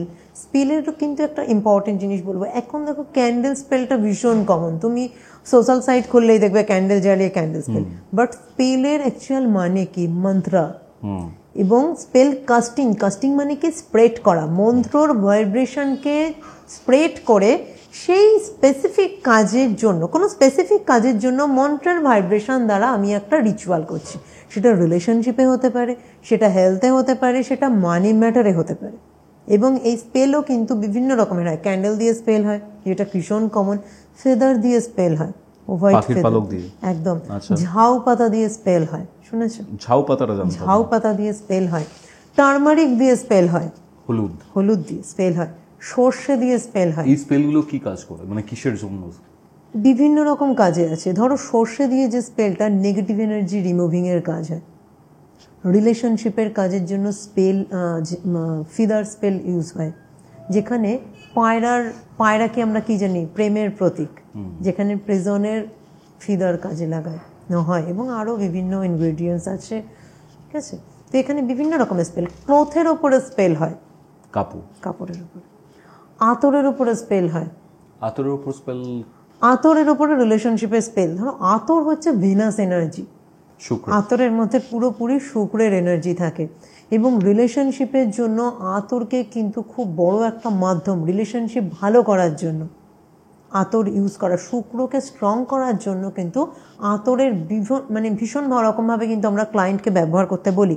সেক্ষেত্রে অবশ্যই যদি এনার্জাইজ আতর হয়, ঠিক আছে, তাহলে তো আরও ভালো। আতরের মধ্যেই শুক্রের এনার্জি রয়েছে, সেক্ষেত্রে সেই আতরটা যদি আরও ভেনাসকে রিপ্রেজেন্ট করে যদি এনার্জাইজ করা থাকে, তো আরও কার্যকারিতা আরো বাড়বে। তা স্পেল হয় মতির ওপরে, স্পেল হয় পার্লের ওপরে স্পেল হয় বিভিন্ন রকম। আমি যদি তোমাকে বলি 500 থেকে 1000 রকমের অ্যানসিয়েন্ট স্পেল হয়, প্রাচীন স্পেল, যেখানে সবসময় উইথ স্পেল, যেটা দুটো কোভেনে এই জিনিসটা পুরোটা শেখানো হয়। একদম কোভেনে শেখানো হয়, এবং আমাদেরও কোভেন আছে যেখানে আমরা কিন্তু এই ধরনের স্পেল শেখাই, সাথে নিউমারোলজি আমরা যেমন বলতে পারি। এবার কোভেনের মাদারদের ওপর ডিপেন্ড করছে, মাদারের ওপর ডিপেন্ড করছে তিনি কি কি শেখাবেন। যেমন আমাদের কোভেনে বিভিন্ন রকমের স্পেল শেখানো হচ্ছে, যে স্পেলগুলো আমি তোমায় বললাম এগুলো, এবং আরও অনেক স্পেল আছে। এরপরে নিউমারোলজি শেখানো হচ্ছে। ইন ফিউচার আমাদের প্ল্যান আছে গ্রাফোলজি, বাস্তু, এগুলোকেই আমরা কোভেনে নিয়ে আসবো। আচ্ছা, যাই হোক মৌমিতাদি, আজকের এই আড্ডাটা খুবই সাংঘাতিক একটা আড্ডা ছিল, আর তোমার সাথে কথা বলতে পেরে এইসব বিষয়ে খুবই ভালো লাগছে, আর অনেক কিছু জানতে পারছি, মনে হচ্ছে নিজেকে আরও এনরিচ ফিল হচ্ছে। আমারও ভালো লাগছে। আমি তোমার পডকাস্টে এসে তোমার সাথে কথা বলার মাধ্যমে মানে মানুষজনকে অনেক কিছু জানাতে পারছি। আজকে আমি দুটো মেসেজ মানুষকে দেব। আমার দুটো যে কেস স্টাডি তুমি শুনলে, মানুষজন অডিয়েন্স শুনবে, একটা জিনিস বলবো যেটা স্টাডি চলাকালীন তুমি বললে যে যতই ঘনিষ্ঠ সম্পর্ক হোক, সে ফটো বা ভিডিও ক্যাপচার করা এটা কখনোই উচিত না। আর একটা জিনিস বলবো, কাউকে ব্লাইন্ড ট্রাস্ট করা একেবারেই উচিত না। একদমই না। ট্রাস্টটা সবসময় ব্লাইন্ড হয় না, চোখ খুলে সবসময় ট্রাস্ট করো, তার অ্যাকশন দিয়ে তাকে ট্রাস্ট করো। মেয়েটির এখানে প্রথমবারেই যখন ওকে একা পাঠিয়েছিল, যাওয়া উচিত হয়নি। এক্স্যাক্টলি, ওর তখনই যাওয়া উচিত হয়নি যে ইভিনিং টাইমে আমি একা যাব না, উচিত হয়নি। প্রিকশনস নেওয়া উচিত। এবং ইভেন ফার্স্টের যে কেসটা রয়েছে সেখানে আমি যেটা বুঝতে পারলাম, লোভে পড়ে কোনো কিছু নিয়ে নিলাম, সুন্দর লাগলো জিনিসটা, সুন্দর লাগলো দেখতে, এটা আর একটা জিনিস যেটা বলবো, কোনো জিনিস দেখতে সুন্দর লাগতেই পারে, বাট একটা কথা বলে না, all glitters are not gold. Exactly. তো সেই রকমই কোনো জিনিস সুন্দর লাগতেই পারে, কিন্তু তোমার জন্য সুন্দর হবে কিনা সেটা, যেখানে যেটা দেখলাম সুন্দর লাগলো নিয়ে নিলাম, একেবারেই উচিত না। একদম। কারণ এখানেও কিন্তু একটা মেয়েটার জীবন চলে যেতে পারতো, চলে যাচ্ছিল বলতে। থ্যাঙ্কস মৌমিতাদি, খুব তাড়াতাড়ি আবার তোমার সাথে দেখা হবে কৌশলের আড্ডাতে। আশা করছি আজকের এই এপিসোডটা আপনাদের ভালো লেগেছে। আপনারা কি কি বিষয়ে এর পরের পডকাস্টগুলোতে জানতে চান সেগুলো কমেন্ট করে জানাবেন। এবং হ্যাঁ, মৌমিতাদিদের কোভেন দ্য পেন্টাগলসে আপনারা যারা যারা ইন্টারেস্টেড রয়েছেন, যারা ফিমেল যারা ইন্টারেস্টেড রয়েছেন, তারা ডেফিনেটলি কন্ট্যাক্ট করুন এবং জয়েন করুন। আর বাকি প্রসেস তো তোমাদের ফোন করলেই জানতে পেরে যাওয়া যাবে। ওকে দিদি, অনেক অনেক বেস্ট উইশেস, অ্যান্ড আমি চাই তোমাদের কোভেন আরও বড় হোক। ঠিক আছে, চলো দিদি, দেখা হচ্ছে।